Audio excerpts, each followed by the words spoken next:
In November 1918, the German Empire stood at the edge of collapse.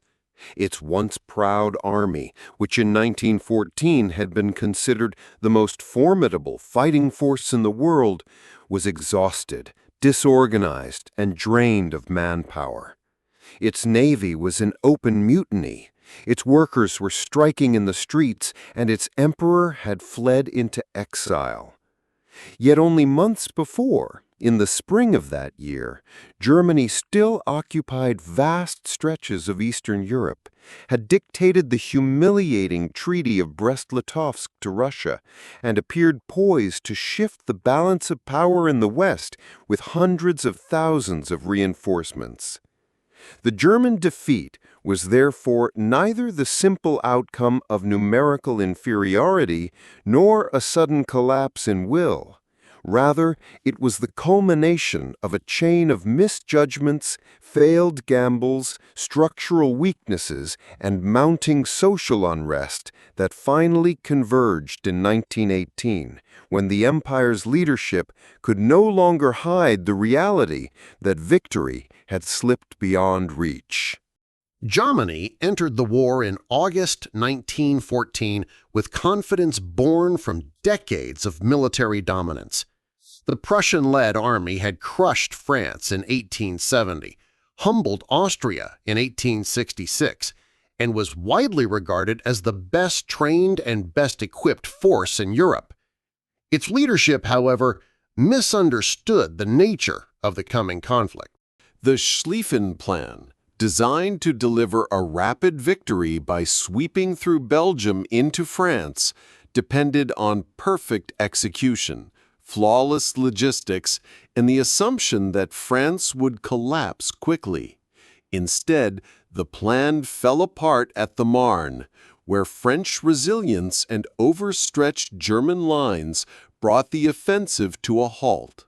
By violating Belgian neutrality, Germany also ensured that Britain, with its global empire and navy, entered the war against them. Thus, within weeks, the grand gamble that had been intended to secure a short war left Germany locked into a protracted struggle against a coalition with greater resources. After 1914, the war became one of attrition, and here Germany's position was weaker. The Allies had more money, greater industrial capacity, and superior access to global resources through overseas trade and their control of the seas. Yet this did not mean Germany was doomed from the outset. With careful strategy, diplomatic restraint, and effective management of the home front, it might have secured a negotiated peace. Instead, Germany doubled down on risk-taking. Verdun in 1916 was meant to bleed France white, but it consumed enormous German manpower for no decisive result. The Somme, launched by the Allies in response, further drained German strength and revealed the limits of their defensive methods. Meanwhile, the Naval High Command's insistence on unrestricted submarine warfare in 1917, intended to starve Britain into submission, backfired disastrously by bringing the United States into the conflict. By this point, German leaders had wagered away nearly every possible diplomatic exit from the war. Internally, the German Empire also struggled to adapt. The Kaiserreich's political structure gave real power to the Kaiser and the military, but both proved incapable of governing in wartime conditions. Wilhelm II was indecisive and increasingly sidelined, while Hindenburg and Ludendorff, who effectively ran the state from 1916, understood tactics but not governance. They failed to stabilize food supplies, mishandled labor relations, and insisted on maximalist war aims even as the country starved. Their rule bred resentment among civilians and eroded confidence in the monarchy. By contrast, the Allies, despite their own mistakes, managed to better integrate political leadership with military necessity, mobilize economies more efficiently, and maintain legitimacy with their populations through broader representation and cooperation with labor. Germany's alliance structure added to its burdens. Austria-Hungary, riddled with ethnic divisions and food shortages, became increasingly fragile, while Bulgaria and the Ottoman Empire required German subsidies and military support to keep fighting. Coordination among the Central Powers was poor, with each pursuing its own war aims. German leaders, convinced of their own superiority, often dismissed the needs of allies, a short-sightedness that would prove fatal in 1918 when the weaker partners collapsed in quick succession. Still, Germany achieved major victories in the East. Serbia was crushed, Romania defeated, and Russia forced to capitulate after the Bolshevik Revolution. The Treaty of Brest-Litovsk gave Berlin enormous territorial gains, and by early 1918, German leaders believed they had a final chance to dictate terms in the West before American power could fully arrive. The spring offensives of 1918 demonstrated both the ingenuity and desperation of the German army. Using stormtrooper infiltration tactics and concentrated artillery barrages, they achieved breakthroughs not seen since 1914, capturing tens of thousands of prisoners and driving deep into Allied lines. Yet these offensives lacked clear strategic objectives. Rail hubs and ports that might have crippled Allied logistics were bypassed, and the offensives bled Germany's best units white. Nearly 1 million casualties, especially among elite formations, left the army gravely weakened. By July, when the Allies launched their counteroffensives, Germany no longer had the manpower to resist. The 100 Days Offensive, which began in August 1918, marked not just a turning point in the First World War, but the decisive moment when the accumulated weight of 4 years of struggle finally broke Germany's capacity to resist. Unlike the grinding, static battles of attrition that had come before, this series of campaigns displayed the Allies' growing mastery of modern industrialized warfare. They had spent years learning from their bloody mistakes at Ypres, the Somme, and Passchendaele, and by 1918 had developed an operational system that fused firepower, mobility, and coordination on a scale the world had never seen. Infantry no longer advanced in hopeless waves against machine gun fire. Instead, they pushed forward under the cover of carefully timed rolling barrages, while tanks crushed barbed wire, smashed strong points, and silenced pillboxes. Aircraft scouted enemy lines, strafed trenches, and bombed supply depots, while artillery, now directed with mathematical precision, shattered defenses before infantry even arrived. For the first time, the full arsenal of modern war, tanks, planes, artillery, and infantry worked together in a synchronized rhythm that overwhelmed German defenses at every step. This coordination was matched by a logistical strength Germany could not hope to rival.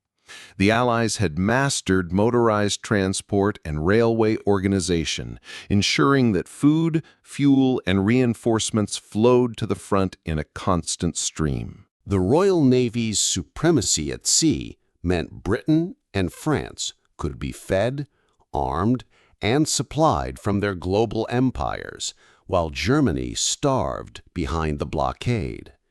American factories poured out weapons and munitions, and nearly 2 million fresh U.S. soldiers had arrived in Europe by the end of 1918.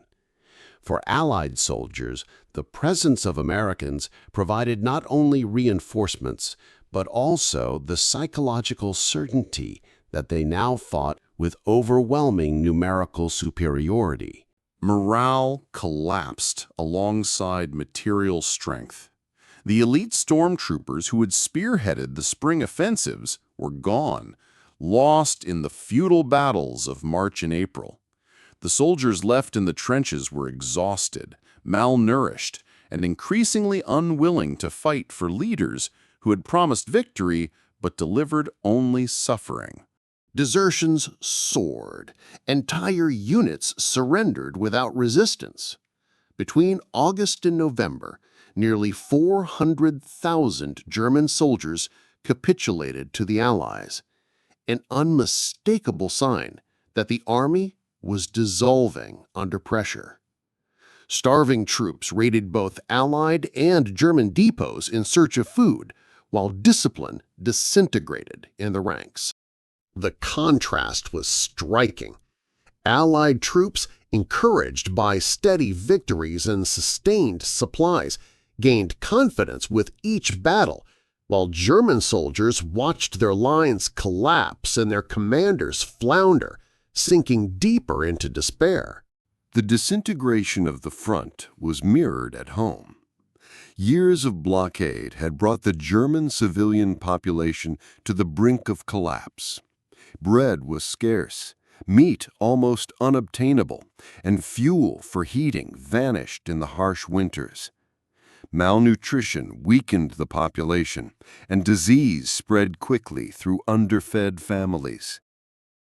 Inflation eroded wages, and workers, furious at being asked to sacrifice endlessly for a war that could no longer be won, erupted in strikes across the industrial heartlands. The sense of betrayal deepened. For years, the Kaiser and the High Command had promised imminent victory, yet by 1918 it was clear to all that those promises had been lies. The fragile bond between ruler and ruled snapped. The final crack came with the Navy.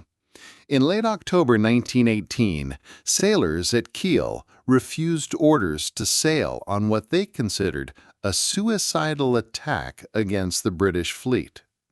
Their mutiny spread rapidly from port cities to industrial centers, inspiring workers and soldiers to form revolutionary councils, the Rata, that demanded peace, food, and political change. The revolution spread like wildfire, echoing the Russian upheaval of 1917. Within days, Germany was in open revolt. On November 9th, Kaiser Wilhelm II abdicated and fled to the Netherlands, abandoning the empire he had once sought to dominate Europe with. The monarchy collapsed almost overnight, replaced by a fragile republic that was immediately forced to carry the crushing responsibility of negotiating surrender. The shock of this collapse cannot be overstated. Ordinary Germans who had been told year after year that victory was within reach suddenly learned that total defeat was unavoidable. The psychological trauma was profound. Worse still, the military leaders, Ludendorff and Hindenburg, refused to accept responsibility. They claimed the German army had not been defeated on the battlefield, but had been stabbed in the back by traitors at home: socialists, communists, Jews, and democratic politicians. This was a fabrication.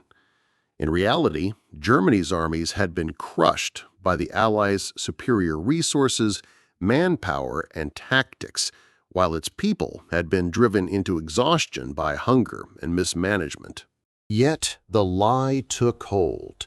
The stab-in-the-back myth poisoned the birth of the Weimar Republic, undermined public confidence in democracy, and handed extremists a weapon they would later wield to devastating effect. Germany's defeat in 1918 was not the result of a single battle or a single error, but the culmination of reckless gambles and structural weakness.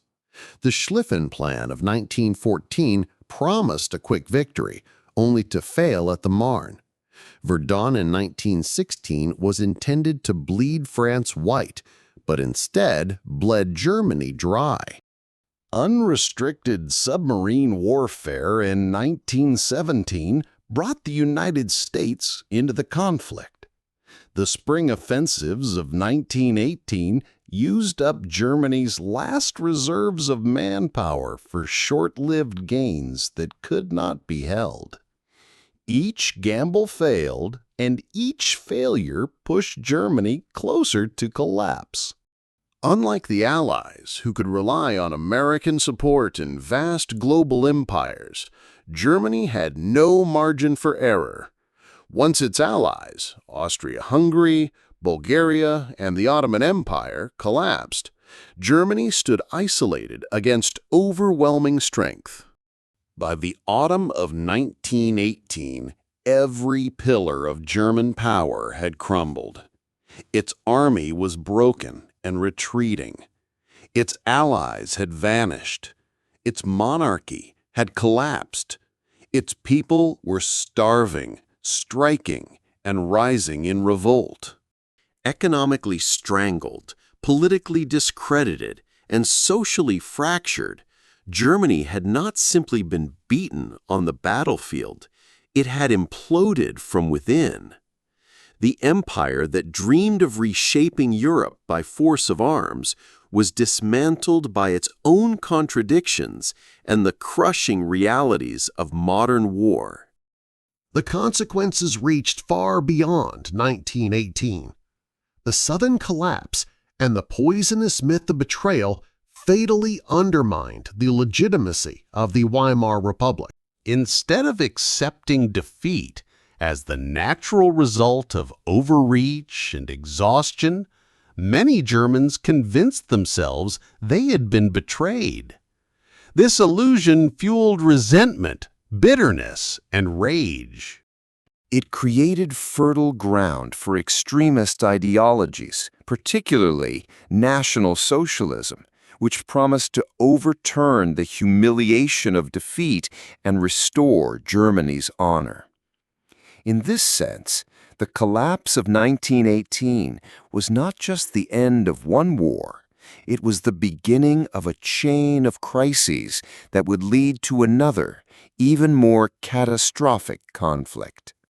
Germany's defeat was therefore the product of reckless leadership, structural weakness, and the unforgiving demands of industrial warfare.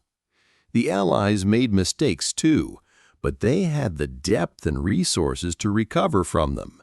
Germany, by contrast, gambled everything and lost. Each failed risk, from the Marne to Verdun, from the U-boat campaign to the spring offensives, tightened the noose around its neck. By November 1918, the German Empire was not only defeated, it was dismantled from within, a victim of its own ambition, its leaders' blindness, and the relentless weight of modern war. And yet, the end of the war was not the end of the story. The bitterness of defeat, the collapse of the old order, and the poisonous myths that followed ensured that the shadow of 1918 would stretch far into the future. The First World War had ended, but the seeds of the next great conflict had already been sown. And if you've enjoyed this deep dive into history, don't forget to subscribe to the channel, leave a like to support our work, and share this video with others who love history. Your support helps us bring you more stories of the past, stories that shaped the world we live in today.